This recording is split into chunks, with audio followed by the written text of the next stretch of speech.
à tous, soyez les bienvenus à Francfort pour une nouvelle journée de reportage. Alors c'est l'effervescence là ici sur le stand Mercedes qui présente derrière moi son nouveau SLS AMG. Vous savez, hein, avec l'ouverture des portes en papillon. Mais au fait j'y pense, t'es où toi Corentine?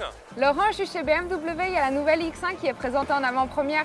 D'ailleurs, si je me rappelle bien, vous devez l'essayer dans pas longtemps sur Auto News, non? Enfin, en tout cas, pour ce qui est de ta SLS, je l'avais vue avant toi. Mais je crois qu'on a des images à voir, non? Ok Corentine. Ensuite, moi je t'emmènerai chez Opel, qui présente ici à Francfort sa nouvelle Astra. Et puis on ira également chez Volkswagen, y voir le sulfureux Sirocco R. Et puis tiens, on ira chez Audi, hein, qui présente ici un R8 Speeder. Vous allez voir, ça déménage pas mal. Allez, c'est parti, tout ça en images.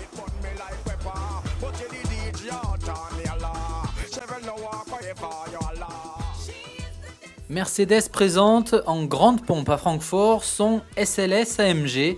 Exit donc McLaren, la marque à l'étoile a tout réalisé en interne et le résultat est splendide. Les lignes athlétiques du SLS ne sacrifient en rien l'élégance encore renforcée de la mythique ouverture en papillon des portières. Et sous le capot, c'est un moteur V8 6 litres 3 de 571 chevaux qui rugit. Mon nom est Roland Schell, je suis le directeur général de Mercedes-Benz Cars en France. Nous allons lancer en 2011 d'abord le Roadster et à partir de 2013 une SLS purement électrique mais pratiquement avec les mêmes performances. Des moteurs, 4 moteurs électriques qui vont développer une puissance autour de 500 chevaux avec une vitesse maximale qui sera limitée à 250 km/h. Ça, c'est vraiment une super sportive pour une voiture électrique.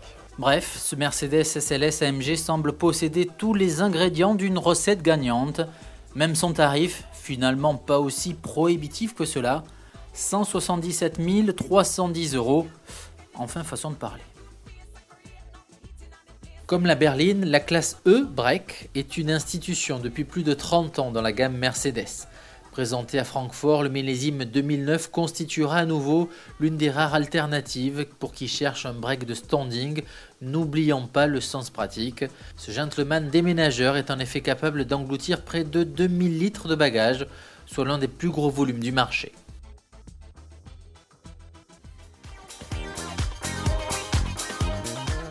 À Francfort, BMW présente la version définitive de sa série 5 GT. Bon, d'accord. Et le X1. Dans la famille BMW X, je voudrais le petit dernier. Le X1 ira chasser sur les terres des Toyota RAV4 et Volkswagen Tiguan. Si son dessin torturé nous laisse froid, en revanche, on fait confiance à BMW pour en faire l'une des nouvelles références de la catégorie sur le plan dynamique.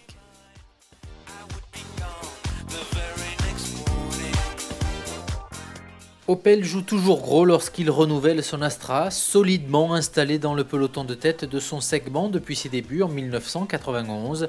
Nettement plus volumineuse que sa devancière, la compacte Blitz s'inscrit dans la continuité de l'Insignia.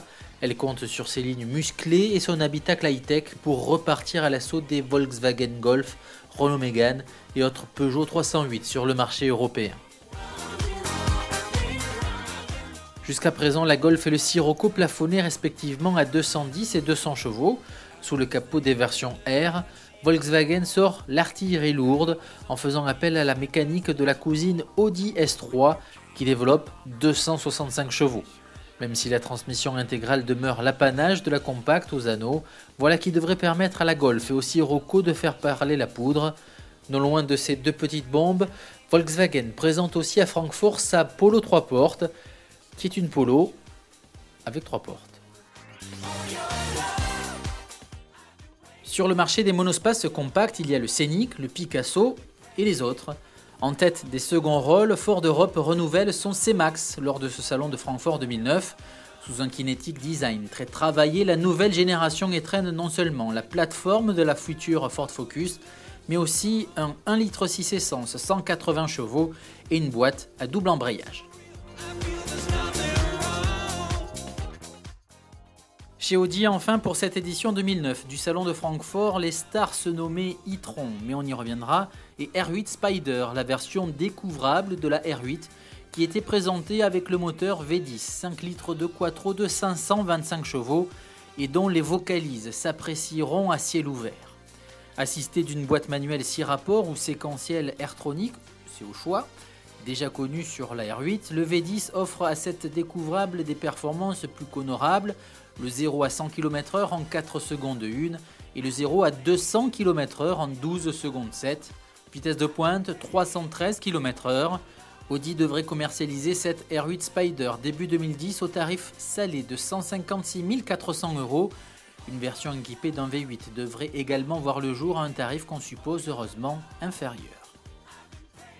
Alors, je ne sais pas ce que tu en penses, Corentine, mais après cette journée spéciale dédiée aux véhicules allemands, finalement on prend toute la dimension, ce que représente ici en Allemagne l'industrie automobile. Ouais, c'est vrai Laurent, on a vraiment vu des choses magnifiques. Mais c'est pas fini, on a encore tellement de choses à montrer à nos internautes. Il y a du boulot. Dis-moi, on va faire quoi demain? Alors demain, Corentine, je te réserve une journée spéciale Concept Car.